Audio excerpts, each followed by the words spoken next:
Well, welcome back everyone to Space Coast Daily, and this is part of our Brevard Masters TV series on Space Coast Daily TV, where we're actually sitting down and having a nice conversation with people who we really consider to be pioneers of Brevard County, modern day pioneers who've really affected Brevard in a positive way and made a big difference here on the Space Coast. And today we're delighted to be sitting down with Tom Wasdin.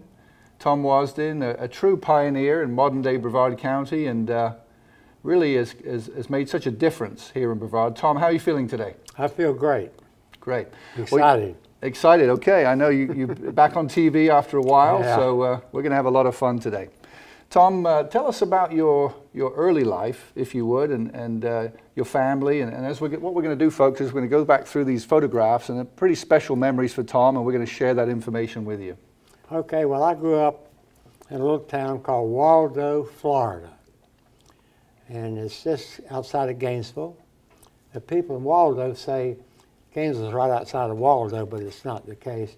And I wasn't even in a city guy. I was out in the country. And I grew up in my house with no electricity, no running water, no indoor plumbing. Only running water we had, you had to get a bucket, go out and run out and get it, bring it back in. And it was about, very small house, no insulation, very cold. And I guess by today's standard, I grew up probably, we were probably poor. But we had a lot of love, and we always had clean clothes and plenty of food to eat. And that was very, very wonderful. And then I lived there on that farm, and my 7th grade year in high school, we moved down on US 1 where they had electricity.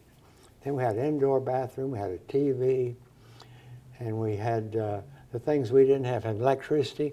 Back in the old home, I studied with a kerosene lamp. That's how I studied, did my homework. Tell us about your parents, Tom. Well, my mother died when I was 3 months old. And my dad was there, and my grandfather talked to my father and letting me move in with my father's sister, Estelle. Now, she and her husband, Wilbur Gunner, could not have any children. And so he said, they need kids. So he talked my father and letting us live with Auntie and Uncle. Mm-hmm. And we were supposed to move down to my father at some point in time. Now that's my sister, Dorothy, and that's me. Okay, and that is age what, about? I was about 2. What a handsome couple there. So where's your sister today, Tom? She lives in De Leon Springs. Okay. She retired as a professor and head of the business department at Miami-Dade South. Okay. And so she's 86 years old. Yeah. Health is pretty good. So you were close in age, yeah. So talking about the parents, tell us about this residence here, Tom. That's the home we moved down near the highway where we had electricity. And I learned to skate on those sidewalks right there. And we had indoor plumbing. I couldn't believe it. It had electricity and had a TV. Yeah. What year roughly are we talking when you moved into that house? It was probably 1948. 48, okay. Just after the war. After the war. Okay. See, I grew up in the 30s during the Depression. Mm-hmm. And nobody had any money, hardly. Mm-hmm. And so by today's standards, I said earlier, there wasn't a lot of money around, but people were good people. Mm-hmm. And as the community raised the kid. Mm-hmm. If I got in trouble in school with no telephone or anything, my uncle knew about before I got home. I don't know how he did it, but he did. The good old days. Tell us about this lovely lady. That is my mother, who died when I was 3 months old. And her name? Her name, Hallam's her last name, and Faye was the first name. Faye, okay. Beautiful. A little bit of a resemblance to Susie there, if I might say. But she's a lovely lady. So she passed away when you were a young boy. 3 months old. I don't remember anything about her. Mm-hmm. Mm-hmm. How does that make you feel today? Well, I was very lucky because Annie took me over as my mom. Mm-hmm. But when you're a young person in elementary school, they talk about mom did this and mom did that. Mm. You have kind of a vacant place in your heart for your mother. I didn't have that. But nobody could have been a better mother than my aunt. Mm-hmm. And on her deathbed, for the first time, I called her mother. And she broke out and cried. I should have been calling her mother my whole life because she was my mother. Truly, truly so. That's very poignant. As we move forward, Chris, tell us about this. This is a great image here, Tom. What are we looking at here? That's my grandfather, Tom Wasden, and Essie Wasden. That's just what they went fishing.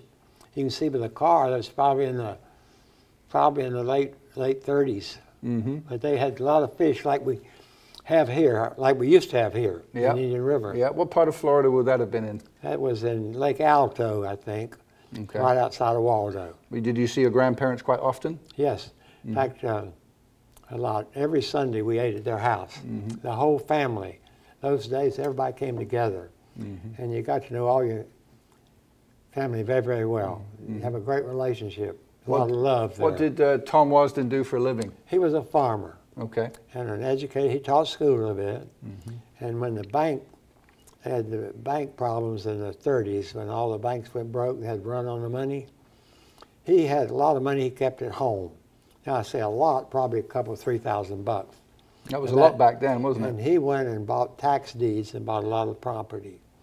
But he was a big farmer. So that's where that financial wizardry comes from. Well, it sure helped. My dad was also, he went to the 8th grade.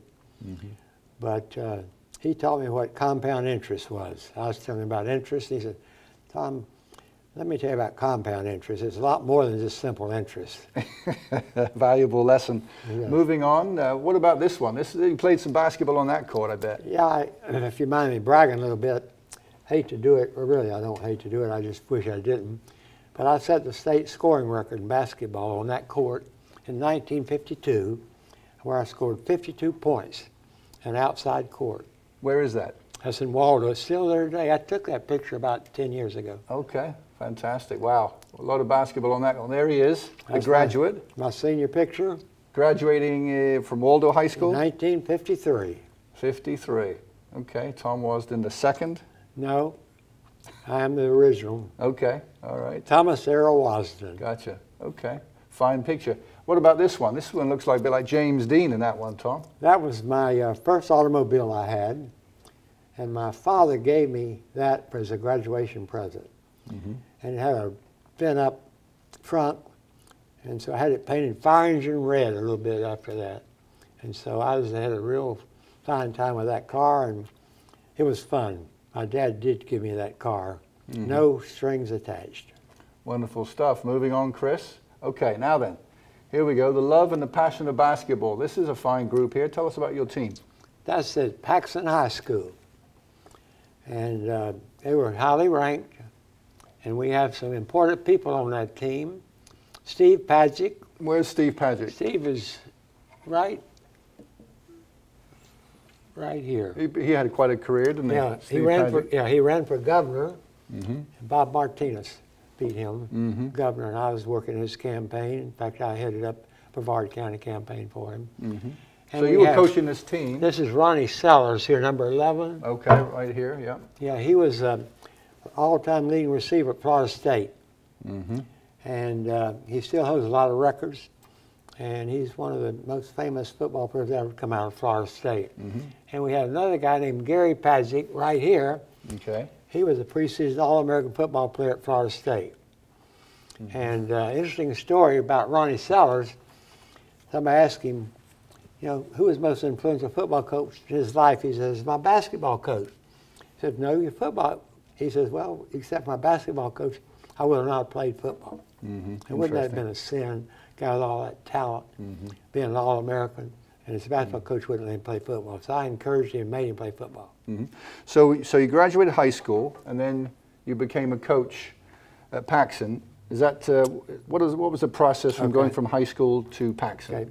My first job, I had 2 offers: basketball coach at Mayo, Florida, and that's kind of like Waldo. It's up further away from Gainesville, and the other was teaching elementary school PE in Jacksonville.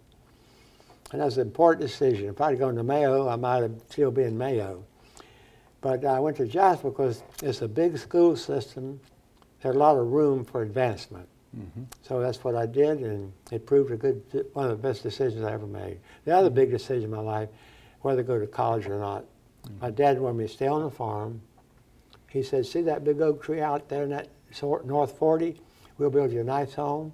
You married a nice lady, raise a family, and there's work on the farm. There's enough here for all of us. I said, no, Dad, I want to go to college. He said, well, good luck, son. And he gave me good luck all the way through college, if nothing else. Yeah, on your own. My Yep. uncle and aunt did help me. So when you went from high school, which college did you end up going University of Florida. to? Okay. In those days, you had to pass the temperature test to get in. You had to have a certain temperature to let you in. All you had to do is graduate from school in Florida, diploma, and you got admitted in Florida. Think about today trying to get in Florida. And so you were 4 years at the university? I was 4.5 years, Okay. and I graduated in January, and then from there I went to start my career in teaching. Jacksonville. Yes. Okay, good. So then let's fast forward a little bit, ending up here in Brevard County, where you ended up calling home. How did that come about? Well, it's a long story, Giles, so I'll try to make it briefly. When I was coaching at Paxson, I was married. My wife became pregnant with my daughter, and we had two salaries living on, two people living in two salaries, and she got pregnant. We had one salary for 3 people, and I came to Brevard County, and my salary teaching was more than she and I both were making. In those days, we had the top salary in the state. I wish that was the case today. It's sad that we don't. And so I went to Cocoa Beach High School, basketball coach, head of the PE department, golf coach, and assistant football coach. Okay, and that was about what year would that have been? What are we talking That about? was 1964. 64, okay. All right, getting my bearings. And now then, that fateful day when you met Rick Stotler, tell us about that. Well, I was kind of on hall duty, and I saw this student, I thought, walking around thinking he was cutting class. So I said, sir, can I help you? He says, yeah, I'm looking for the basketball coach. Now, Rick Stotler looked really young. He had horn-rimmed glasses on and short, and so I thought he was a student. And he said, I'm looking for the basketball coach, and I want you to coach my team. BECO, had a BECO basketball team. That would have been Brevard Engineering Company. Okay. And I said, I don't want to coach, but I will play. And that's what started my very close relationship with Rick Stotler. After that basketball was over, then softball started. Okay. And we used to spend a lot of time together, very close. And so I was at Cocoa Beach for 2 years. I was the first coach they ever had. I moved on to JU, and Rick didn't want me to go. He wanted me to stay here. He tried to put some financial deals where I could live on the beach and do this. I said, well, I want to coach at Madison Square Garden sometime, Coach, and I can't get there from here. Right. So I went to JU. Joe Williams hired me, and I was his assistant for 4 years, and I was the head coach for 3. And what happened in my life, I always wanted to be a high school principal, maybe work up in administration on the county level. And along the way, we recruited a guy named Artis Gilmore. It changed our life. It changed JU, basketball, the city of Jacksonville, and the university. And so we got beaten in the national finals in 1970. NCAA Division I National Championship. By UCLA and their historic legendary coach, John Wooden. They beat us in the finals. Sure. Now, we inducted you into the Space Coast Sports Hall of Fame a while ago. Talking about Artis Gilmore, did you recruit him yourself? Yes, I did. Okay. Tell us a quick note about Artis Gilmore recruiting. Well, I tell jokes about it some, but Artis, he really said that Coach Williams, our head coach, and me were the only 2 white guys he had met at that point in his life that he trusted. He wanted an education. And so we convinced him if he'd come to JU and keep his average up, he'd get a degree. He did. He averaged 25 points a game and 22 rebounds a game. That's keeping your average up, isn't it? That's keeping your average up. Were there a lot of schools trying to recruit him? Early on, no. Because he would have gone to Wake Forest, but he couldn't get in. He wasn't a qualifier out of high school. In those days, if you didn't qualify out of high school, you couldn't go to a lot of conferences. But we could take transfer students along. We had 48 hours of sea work. And he was at Gardner-Webb Junior College. Okay. And they were going to 4 years because they had such a great basketball team. And we knew he wasn't going back, and we knew he couldn't get in Wake Forest. So we recruited him, And we told him not to tell anybody he's coming here, because as soon as somebody finds out he's coming here, this little old JU, then all the big boys will be after him, you know. Sure. And so he came and did a great job. He's such a wonderful guy. I know you've heard about what a great player he was. But he's one of the nicest human beings I've ever seen. In fact, I got a room in my house I call the Artist Gilmore room. Right. He comes down and stays with me. Had to get a big bed. Well, Tom, you're coaching at Jacksonville, and Rick Stotler is trying to get you back to Cocoa Beach. Tell us about that. Yes, and every summer I'd come down. Before I got to be head coach, I had to be head coach. It couldn't come down as much. He kept trying to get me down here. So my last year, we'd lost a game to Austin P. They had a player named Fly Williams, and their cheer was, "The fly's open, let's go P." and so I felt real badly. We should have won the game, we didn't, but I always felt we should have won every game. I always took the blame myself. And so Rick called me, got me in a weak moment, and I'm glad he did. And I said, "What do you got in mind?" And he told me they were going to build a condominium right near the pier. If I'd come down, I could be 1/2 owner, with he and Charlie owning the other 25% each. So it sounded too good a deal. He's going to put me on a salary, the same thing I was making at JU. And I was working for Stotler, Stagg and Associates then. Okay. And so I came down, and that's where it all happened. And Rick was always pushing me further out than I wanted to go. You know, he's always motivating me to do better, do this and do that. And he was so important at doing that. He made me, you could do a lot of things I never would have done without his encouragement. Yeah, he gave people a lot of rope, so to speak, where they could let it out. Well, he did, and he had a knack of hiring good people. He hired Mac McLeod and John Boat, you know, a lot of good people. Rick was not a great PR guy. He's a great back-of-the-house guy. Because he hired people that got along great with people. He hired me, he hired you, you know, because we get out and know people and stuff. And so he's a very shrewd guy, one of the smartest guys I've ever met, one of the best businessmen I ever met. So you came into Cocoa Beach, you built Chateau by the Sea. Mac McLeod still lives there, by the way. We were there the other night filming the fireworks from the roof. It was, he was my first buyer, Mac was. Mac was, okay. And so Mac is, he and I have been personal friends a long time, but I used to help him go door to door when he was running, when he first started at Port, running for Port Connection. So what was Cocoa Beach like back then? It was kind of wild. Tell us about the wild side of Cocoa Beach. Well, had a lot of nightclubs. The Mousetrap was legendary. That's where all the secretaries at the Cape would come after work to meet astronauts and people. And so the Mousetrap. Right by the pier. Right by the pier. Right by the Chateau by the Sea. Yes. And so, and a lot of, we had the Missile Lounge, and we had Starlight Hotel, we had all these woofies and stuff. And it was a very, very big, small town. And I've met most of the astronauts, had dinner with most of them, because they're just regular people. They were out socializing with everybody else. They all drove Corvettes.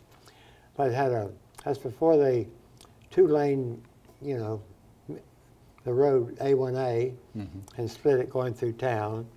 And they just built Cocoa Beach High School. As I told you, I was the first athletic director, I mean, the first basketball coach there. And so it was a small town, but a fast small town. Let's talk about this shot here. This is Cocoa Beach High School, I believe. Some people there. Tell us about that shot. Our first coaching staff, and this gentleman right here is Eddie Thiele. Now, you know, Eddie's a very famous football coach that led Merritt Island with Leon Bright and Williams to state championships. Sure, so we just inducted all those guys into the Hall of Fame. Yeah. And so, and we had different people. There's Tom there. There I am, and there's Benny Ben Chatterley and all the others, and Jim Morgan, our coaching staff, he was captain of the football team, and next year he became coach here. So wow.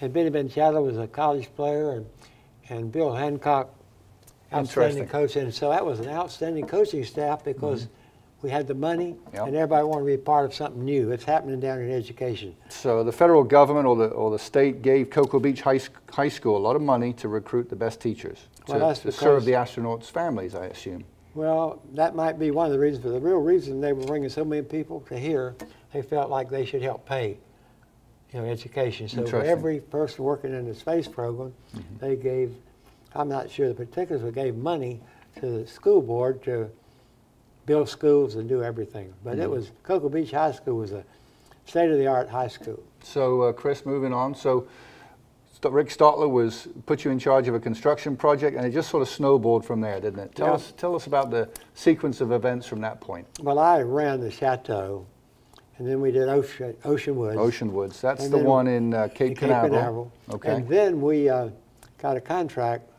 to build everything needed to be done for the bicentennial, the 200-year anniversary of the U.S. government. And we had a deadline, the president was coming. And so which president would that have been? Ford. President Ford was coming. And and we just had so many days to get it done. And so he made me construction manager. And what did you have to build? Well, we built IMAX theaters, the demonstration theater there at the Visitor Center right now. All those parking lots they needed. We had about 10 geodesic domes we put in there for exhibits.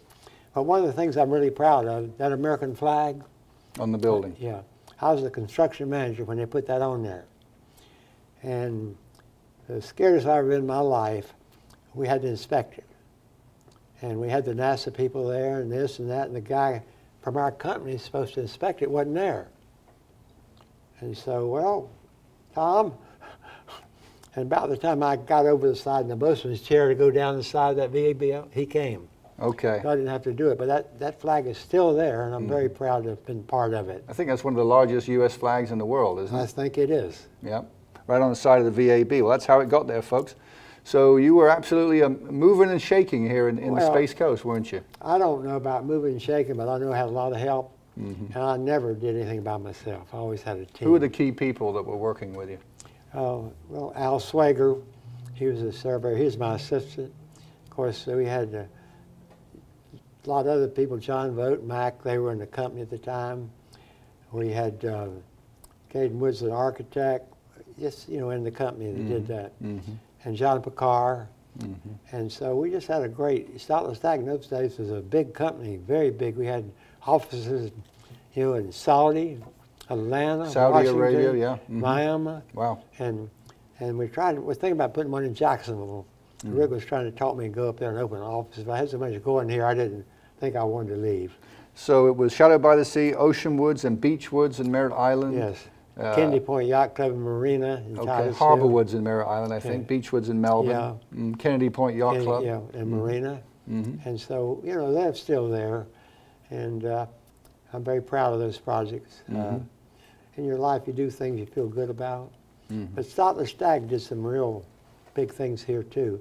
They were the engineer for Suntree, the big PUD at Suntree, first PUD in Brevard County. Planned unit development? Yes. Also, they did the same thing in Ponciana over in Polk County. They basically created Ponciana, didn't you? Yeah, they did, the biggest PUD ever at that time.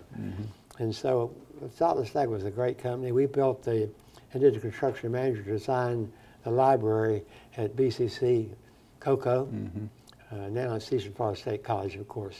Did a lot of work for Brevard County? Yes, we did. Did a lot of roads. We did the extension of Courtney here to the south. And we just did a lot of work for the school board, the county, and and NASA, DOT. We never did any work at the port. And the reason we didn't, because Mac McLeod was on their board. And he says, conflict of interest, I'm not going to do it. We're not going to do any work out here. Now, so from coaching to real estate development, and then you started getting involved really in the political scene of Brevard County. Tell us about that. Well, I got involved in Steve Padgett's campaign. I met a lot of people. And then got involved with Theo York's campaign, the County Commissioner, District 2. And they were talking about Tourist Development Council here. And I asked Theo if he'd appoint me, and he did. And so we had the responsibility of passing the tax. 2 times they tried to do it before, it didn't pass. And so we got together and decided we didn't know how to get it passed. We're talking about the hotel tax. Yeah, the tourist development local tax, option the tourism bed, tax. The bed tax. And so we got the consultant. He did a great job. he says the reason people don't want more tourists here is because they don't like tourists. They're on the roads and in the hotels and they're in the restaurants and they're just in the way. They're a nuisance. And so he told us, well, you got to broaden your base. And so he said, you got to get environmentalists in, you got to get the arts in, you got to get beach people in, you got to get the hoteliers and business in. So we set up a tax, 3%, where everyone that I mentioned got part of the tax. Mm-hmm.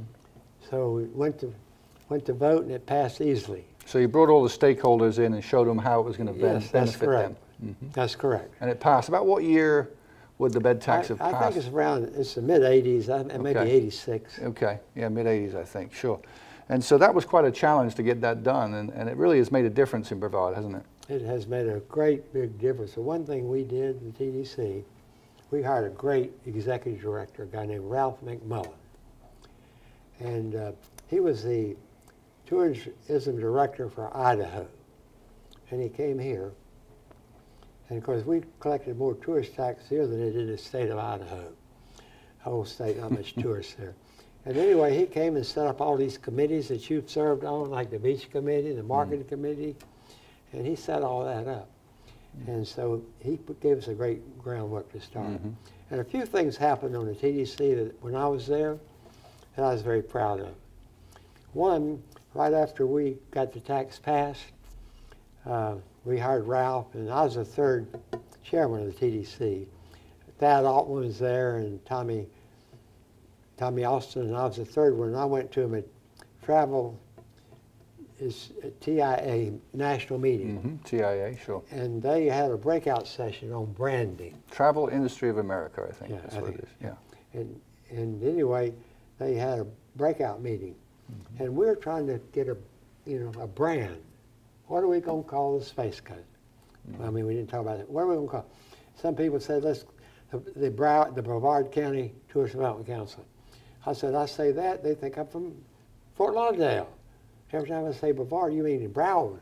And so I went out there and they said, and I said, help us select a brand. So they said, well, tell us about your destination. I said, we got 72 miles of beaches. We got a space program. And we're in Florida. And we're near Disney. And some of the names have been suggested. And the state of Florida has broken up different sections of the state. One of them they named us was the Florida Space Coast, but nobody used it or anything. And so they said, listen, Florida Space Coast, you got Florida, you got space, you got the coast, that's the beaches. That's how natural. That's how Florida Space Coast. If you're wondering how that came about, there's the man, one of the people responsible. Well, I did help and came back with Ralph's help and with the TDC, and we selected that brand name. But you know, they've tried to get rid of it 2 or 3 times. But look where. Just think now. Could we have a better brand? Not possible. I don't think worldwide. We get incredible audience on Space Coast Daily, and people search for space, and of course we pop up. You know, so it's a fantastic name. Congratulations on that. Let's go forward a little bit, Chris. Let's go through here. This must be your golfing days at Cocoa Beach High School, Tom. Yes, that is, and I don't remember all the players. Sure, you were involved Becky with Montgomery is a girls and boys team. Becky, okay, combined team. She's a female. Sure, Chris, let's go forward a little bit. There's the basketball team. That's the first one at Cocoa Beach High School. Okay. And Vern Thornton's my wife, Susie's brother. Okay. And that's how I met Susie, because, you know, her brother was a star on my team. Okay, all right, very good. More basketball. That's another one, that's the second one at Cocoa Beach High School. What a tradition of basketball on the Space Coast. Amazing. It is, and we got good teams now. Yeah. Cocoa Beach, we started a biddy program at Cocoa Beach Rec Center. Okay. And made all my players coach a team. So I had 12 players, had 2 coaches for 6 teams. We went down every Saturday and taught them and coached them. Yeah. And a few years after I left, all those kids, you know, moved up the ladder. Moved up and were in the state tournament. People like Mike Gowdy, of course, continued your great he's a tradition. heck of a coach, and he, you know, he won the state with the girls and the boys both. Amazing. He's a legendary coach. Sure. Followed in your footsteps. More basketball pictures. That must be JU. What's that one there? That's the first team I coached at JU. Okay. That's Joe Williams over there. Yeah, there's Tom and Joe Williams there. We brought you on. Our team, and we had a good small college team, but wasn't quite good enough to beat those big boys. You know, until Artists came along, right? Yeah. Okay. There we go. Next team. Yeah, that's the team that finished second in the nation to UCLA in 1970. Of course, there's Artists.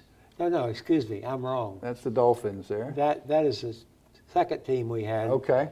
There's Tom there and Joe Williams. Yeah, that's not Artists' team. All right, Chris, go on. That was our first black player we had, Chipper Dublin. That's what I signed Pembroke was Burroughs III. He must have been a little tall, this gentleman. Look at the angle on that. He's down. That's Coach Over. That's me. And that's 7-foot Pembroke Burroughs III. Pembroke Burns, yeah. He graduated from Brevard Junior College at the time, and he became a legend at JU. Okay. He tipped in the most famous shot ever made at JU to send us to the national championship. All right, tell us about this picture here. Well, Joe's having words with the referee. Yeah, and I'm supporting him there, and that's a friend of ours, but we didn't talk to him like he's our friend. Yeah. You don't want anybody to know if an official likes you or not. Moving on. All right, now then. That's the team that went second in the nation. All-American Artis Gilmore, All-American Rex Morgan, and that's our team. There's Tom there That's and Joe me, Williams. and Joe. Yeah. Any notable guys that went on to do significant things here, Tom? He became a doctor. Okay. He's right now one of the leading healthcare guys in the nation. He's an attorney. Artist, you know, Pembroke Burroughs retired as a captain of the Highway Patrol. He became an Hall of Fame high school basketball coach. This gentleman right here, 11, was a dentist. Danny Hawkins was a businessman. Mike Blevins is a banker. He's an environmentalist work. Wow. And Chipper Dublin was a business guy.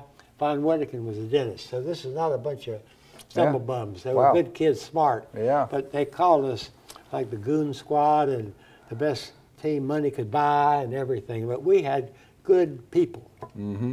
Good, strong characters. Okay. Yeah. Moving on, Chris. There we go. That's Artis Gilmore, Pembroke Burns, and a shorter white guy. Rex Morgan. He was the leader of our team. Yeah. He had a 4-year no-cut contract with the Celtics. Is he really? With Havlicek and those guys. Okay. Joe Williams. That's Joe and I, after we beat Miami down there and going out and trying to tell each other how good of coaches we were. Yeah, that must have been a fun night. It was.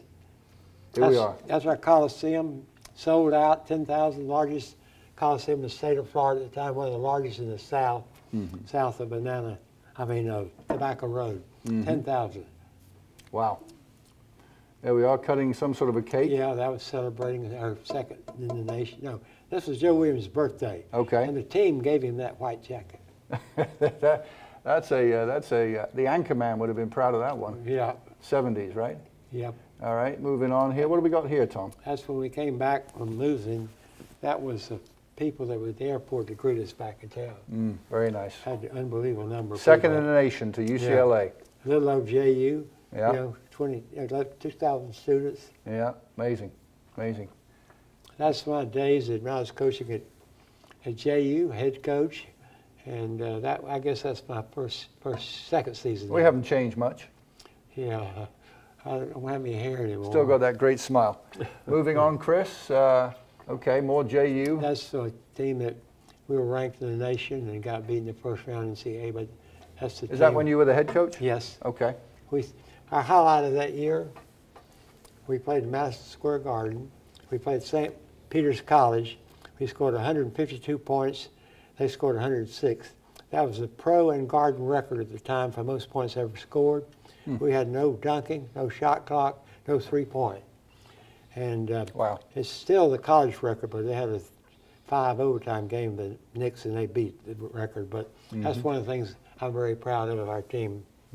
258 points in one game. All right, Chris, moving on. Okay, now there's the Chateau by the Sea. We covered that one. Earlier, yeah. Yeah, there it is. And I still have this unit right up here, and I bought it. You know, I had a habit of buying units in our projects, and so Mac McLeod lives right on the corner there. He still lives there. My first person to buy from me. Yeah, we were on there the other night filming the fireworks. Great location. All right, Chris. All right, more basketball. My last team at JU. Okay. That's when I was a construction manager out at the Bicentennial. Okay, that would have been getting ready for President Ford. 1975 and 76. All right. That's my brother and my sister and I. Okay, so this is the sister we saw in an earlier photograph, grown up. Yes. And this is my half-brother. My dad remarried and had 3 girls and a boy, and that's my half-brother. Okay. That's my auntie and uncle that we talked about earlier. They were largely responsible for your upbringing. Everything. Okay. I had the best of both worlds. I had my dad right across the pasture and them.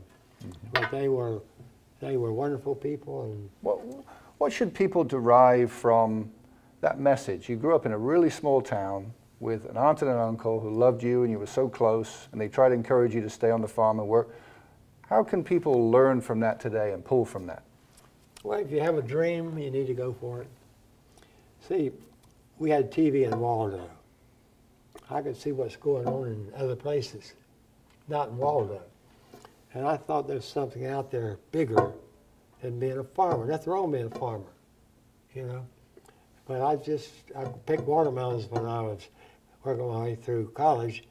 In July, 100 degrees out there, man, there's got to be a better way than this. And so I went to college, and that's the biggest decision I made early on. So the message is you had a dream, you saw things outside of your hometown, and you went for it. My goal, I laughed about it, I said, I don't know what I'm really going to do. I like sports, I like coaching, but one thing I know, I want to get off the farm. So I worked so I wouldn't have to farm. And I'm not putting farming down, don't get me wrong.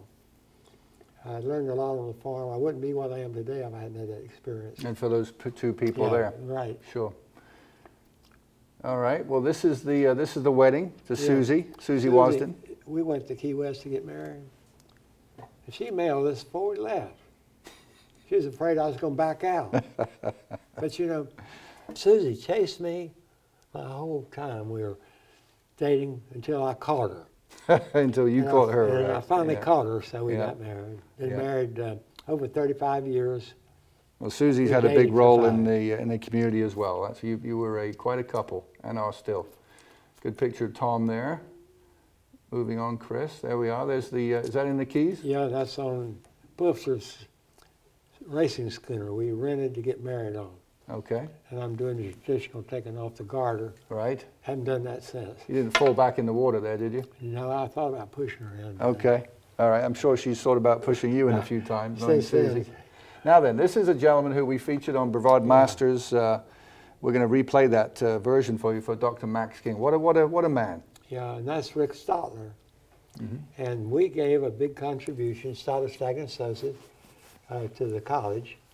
You know, for scholarships, and so we're presenting the check to Dr. King. Yeah, he got quite a lot done in this county, didn't he? Oh, he's a legend. Probably no one in education has ever influenced this county like he is. Nobody probably influenced community colleges in the state more than he did. How did he do it, do you think, in a nutshell? He made friends, and he's the kind of guy that surrounded him with business leaders, like on his BCC Foundation. He had every big business person in town, director of Kennedy Space Center, head of Harris, head of every company, all the big banks, everything. So he surrounded himself with movers and shakers. And you know, one of my Wasdenisms is when you need a friend, it's too late to make one. Well, I learned that from him. He made friends everywhere he went. And when he needed something, they are his friends.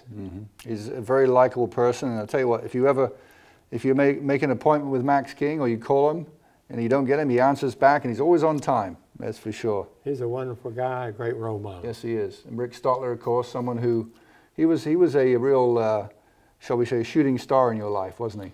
Well, he probably influenced me in business way more than anybody else put together. And he was the kind of guy who would come up with these schemes of doing something and say, now, Tom, go get it done. And so he pushed me out there, and so we were a great team. And as I've thought about many times, he was probably my closest friend I had for many, many years. And we spent a lot of time together, played sports together, ate together, worked together, had businesses together. And he and I together, left quite a footprint on Brevard County if you go back and Yes, think you of did. things we did. Absolutely. Not only the company, but projects we did and stuff like that. And you even named your daughters the same name, Yes, didn't you? Lori. Yeah. He had Lori, and she's still alive. I had my Lori. She's living here on Merritt Island now. Yeah. Did you ever think about, was there ever a time when you thought about leaving Brevard and going to the big city anywhere? Well, one time Rick said, we need an office in Jacksonville, Tom. You know the engineering business. Why don't you go up there and open an office? Well, I'm involved in the pier. I'm involved with Cocoa Expo. I said, Rick, I don't want to do that. I like it here too much. Mm-hmm. When I left coaching, I could have gone to a lot of places because of my name. And I chose coming here because I liked it here. Mm-hmm. And also had great opportunities here. Mm-hmm. What about any regrets in life, looking back? Well, looking back, I shouldn't say this, but I regret that some of my marriages didn't make it. And there's one common denominator in my marriages, and I figured out what that was. That was me. And so I figured out I must be the problem. And so I finally figured that out. There's no perfect marriage. There's no perfect person. And so you learn to be very patient and stuff. And thank God I've been married to the one I got right now for 36 years, and we dated 5 years, and she's my wife for life. Yep, very good. Susie's, as I say, she's another person who's made a big impact. So there we are, Wasden Associates. You formed a construction and development team with Susie, didn't you? Yes, we did. When Rick and he bought me out, then we started this company. In fact, we had it going before that. Susie built over 100 custom homes in Brevard County. I was a contractor, but she designed them and did the work in the field, hired a superintendent, and that was our brochure. Mm-hmm. But she's loved the home building business. How she got into it, Giles, kind of interesting to me. She was selling out at Suntree, and she was complaining to me all the time, men don't know how to design a house or build one. I said, well, you know so much, why don't you do it? She said, I'll do it, and she did. Mm-hmm. And you can tell a Susie Wasden house when you go in it. It's so simple. The kitchens are paradises. They got more storage room than you need. The bathrooms are great. And the kitchen's near the garage where you bring your groceries in. That's what the ladies want. And that's what they want. And she sold houses. We couldn't build them as fast as she sold them. Now, you've had a big impact on sports, obviously as a coach, and coaching your business career in a manner of speaking. And then people like Rusty Buchanan, you brought Rusty in. Why did you do that? Well, another thing that we did when I was on the TDC, I'm proud of, is that we started the Space Coast Sports Commission. Cocoa Expo, we bought that from the city of Cocoa. Robin Turner, Rick and I. And so, we got this big complex, what are we going to do with it? So I was president of Florida AU at the time, and so we did the first national AU event here with baseball. And we filled up all the rooms around, because you know that business better than I do now, Giles, but we filled those hotels up by Cocoa Expo. And so I went to the TDC, I said, listen, we need to advertise our place as an amateur sports location and destination. And so I finally, begrudgingly, they agreed to do it. A lot of the help, I didn't do it by myself, of course. And so I called Bobby Dodd, the president well, actually he's president of AAU after that, but good friend, and asked him who to hire as our executive director for it. He says, Rusty Buchanan. So Don Smith, who was the basketball coach at that time at Brevard Junior College, he and I went to Tallahassee and hired Rusty. He came down here, and finally we cut a deal for him. And of course, Rusty, he put us on the map. Our sports commission was one of the first to use TDC funds to operate and bring amateur athletics. We wanted to make this the amateur athletic nation in the nation. Mm-hmm. Yeah, real sports capital, and I know he brought a lot of things here, and of course he's number 2 of the AAU worldwide, which is quite an accomplishment. Very proud of Rusty. How has politics changed in Brevard County from when you were really active and involved in it to where it is today? Well, we didn't have social media. When I first got in, we didn't even have a cell phone. Mm-hmm. And so your word networking. I used to support a lot of politicians, and I'll tell them, I'll support you, but you got to promise me these things. One, if I call you, you'll answer my phone. Number two, if I need to see you, you'll make an appointment for me to see you. And number three, if I have something I'm talking to you about, you'll tell me where you stand. That's all I ask. I never had one say no. And then it's your responsibility then to become friends with them and influence them. How you can tell how you're doing with politicians, you go see one, if they meet you at the front door and say, hey, Giles, what can I do for you today? Or you go in the door and he's or she's behind the desk with her arms crossed, what do you want? And so I always made the best I could friends with them. And I'd take the blame if they got in trouble by us getting us to do something, like a mistake or something, and it always worked for us, because I believe, and that's how it's different today. I want to kind of have a little fun now. I want to talk about some people. I want to mention their names, and I want you just to kind of, in one sentence or two, tell me what sort of person they were and what they meant to you. So we've done Max King. Good. Sue Schmidt. She taught me more than I wanted to know about politics. She was shrewd. I used to have friendly wagers with her about who's going to win this election. I never won one. She always knew who was going to win. And so she taught me a lot about politics. And she's one of the best politicians I ever met. And she was did a lot in the history of Brevard. She's still a leader. Still doing well. Still doing it. Tom Jenkins. The smartest administrator I've ever met. He knows how to bring a group together. He knows to help tell somebody no and not upset them. He can talk issues, not personalities. And he knows when to get out. He left his job with the county when all 5 county commissioners didn't want him to leave. That's better than leaving when all 5 of them want you to leave. And he went to work for the sheriff, and same thing. And so he knew when to get out. I believe that's important.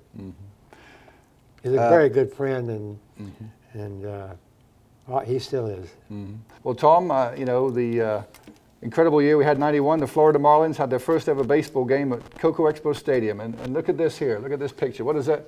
What memories does that bring back? That means great memories. Getting the tax pass to bring them here, meeting Mr. Hazinga, having those minor league games, those spring training games at Old Cocoa Expo. And, you know, we were there, we owned it. You were there too, probably. Sure. And it was just a great time, and they televised some games from there. Yeah. And it had one cold day, and my wife had a fur on watching the spring training baseball game. And owner of the Florida Marlins, Wayne Huzanga, Susie Wasden, and Tom Wasden. That was the, we had a party at the Cocoa Expo, the first ever game of the Florida Marlins against the Houston Astros, believe it or not, back in 1991. Small world. They used to be there, you know. A person who made a big impact himself, Roger Dobson. Yeah, Roger, he's, I guess, he's about 86 now. And he taught me a lot about business. The main thing, he taught me how to communicate with people. Always smile and talk to people, and he made friends like before he needed them. And he's a county commissioner, and with him, he's partly responsible for bringing baseball here, which is another thing I think that TDC did was outstanding. Sure. Lawton Childs. Walking Lot. He stayed in my condominium at the Chateau, and his son Bud has. We had a fundraiser for him at Cocoa Expo when he was running for governor. And I knew him. He's a wonderful guy. There are no politicians like him anymore. Very honest, very above board, and he's one of a kind. One that's still around and still representing the people, Thad Altman. I knew Thad when he first got on the county commission. That's buku years ago. He's been elected to office every year since, I don't know how many years. But he's a young guy, very bright. He's an outstanding athlete. People don't know about Thad. They know his son is, but Thad was also, he went to college on a scholarship at Houston when we were playing them in basketball, JU. I came back, he was the first commissioner that was the head of the TDC. The first one we ever had. And he's a wonderful guy. He knows how to get elected, and he's doing things right.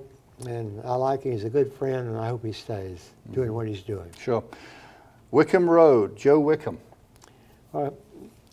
Uncle Joe, most people don't know him. They've heard of him. But if you've been down Wickham Road now with all the business and stuff, you should have seen it when Joe walked it by foot and told people where to put the surveying stakes to build the road to nowhere. Sun Tree wasn't there. Nothing was there. He went out to 95. People thought he was crazy, but what a visionary guy he was. Now look at Wickham. We talked about him already, Mac McLouth. Well, as I mentioned, he bought my first condominium I sold, and he bought some others I built. And Mac is, he does not get enough credit for the port, in my opinion. A lot of people deserve credit, but for the cruise industry, it passed 3 to 2. He was one of the people that passed it to bring the cruise industry into the port. And look at the cruise industry today. What would we be without them? That's just a big part of the puzzle. The hotel business is double because of them, seems to me like. Indeed. Well, what, going through the incredible career you've had in politics, you know, a young commissioner like Brian Lober, what advice would you have for a commissioner like him today? You know, I can't give anybody advice for running for office because I never ran. I never did. 3 reasons I didn't do it. I couldn't get elected, I didn't want to, and I'd be very bad at it. But here's what I think all elected officials, including the commissioner, people elected you. You got a platform. And that's what people expect you to do, is do what you say you're going to do. You got to do what the people elected you want you to do. Then you'll be there forever you want to be. And I think most commissioners, not especially him, need to not listen to the chatter out there, social media and all this and stuff. A lot of times nobody knows what's on there unless you tell them. There's a notable gentleman there. Who we got here, Tom? Bob Graham, governor, and then become senator. Bob Graham, Susie Wasden, and looks like... with a beard, that's me. Who's that handsome country music singer there? Moving on, Chris. I took that beard off because Max King said I look like Abraham Lincoln. Abraham Lincoln, indeed. Janet Reno. Yeah, she was running for president. Okay. And she had a fundraiser here. Okay. Next And that's one. Susie and I. Sure. Next one, Chris. Okay. What Bill about this Bradley, when he ran for president. This is Steve Padgett, who ran for governor of the state of Florida. basketball player on your team, right? Yeah, went to Princeton, played with Bradley. Yeah, great photo. And Susie and I. All right. That's at the inauguration of President Bush. Okay. Fantastic. Oh, John- yeah, there's a rather notable John Hollywood Travolta. star there. Yeah, and Susie and I at when he did a movie about space, and that was out at the Space Center. What kind of a guy was John Travolta? Very nice, very friendly. This is, of course, Charlie governor of the state Crist? of Florida, Governor Chris, and he appointed me to the Florida Sports Foundation, Okay. and I appreciate that for him. Wow. Quite a group. And that's John Glenn, Rusty Fisher, Bonnie King, and Slick, and Susie and Tom. Okay. And he Quite was a running picture. for governor. Sure. I mean, for president, excuse me. Yeah, John Glenn. Yeah, great man. Okay, there's the happy couple. Yes. Looking great, making a big difference in Brevard. Keep going, Chris. And let's talk about the family a little bit. Well, that's my son's family. Got 5 daughters and a son, and that's the mom up there. Great. You can't tell which is the mom. Great photo. Great photo over here, I think. Oh, here's mother right here. Yeah. Yeah. Keep going, Chris. Let's see here. That's More my- great family pictures. Drew. Yeah, Drew and Braden and Sammy. Yeah, wonderful. You must be very proud of your Yeah, extended family This is my now. family when I Sure. grandkids and my son and daughter. Close to today. Yes. How's this young man doing? If Steve? Yes. He's doing great. He Good. heads up a large home building company. He is doing Steve Wasden. fantastic. Great. And that's my daughter Lori. Give him my best. And there's the man at JU. Yeah, that's on the brochure at JU. Must have been some great days there. Yeah, it's too good to be true, it seemed like. But pressure, man, pressure. Now then, you're about, what, 47 years old now, something like that? Yeah, I'm be 84 this next month. 84. What's on the bucket list for Tom Wasden? Well, I've got a couple of things. I want to go to Alaska. I want to take a longboat cruise in Europe. And I want to play a couple of golf courses I haven't played. But I have a bucket list that's a little different than everybody. Today my bucket list is to live till tomorrow and get up. Then tomorrow make that same bucket list for the next day. That's a pretty good one. Well, Tom Wasden, you know, thank you for sharing some time with us today on Space Coast Daily. It's been really a pleasure, and I've learned some things I didn't know, and I know a lot about Tom Wasden, so I've learned a lot as well. And I hope you have too, listening to our Brevard Masters series. We're here with Tom Wasden, and stay tuned for our next issue of Brevard Masters. Tom, thank you, sir. Thank you, Giles. Enjoy it.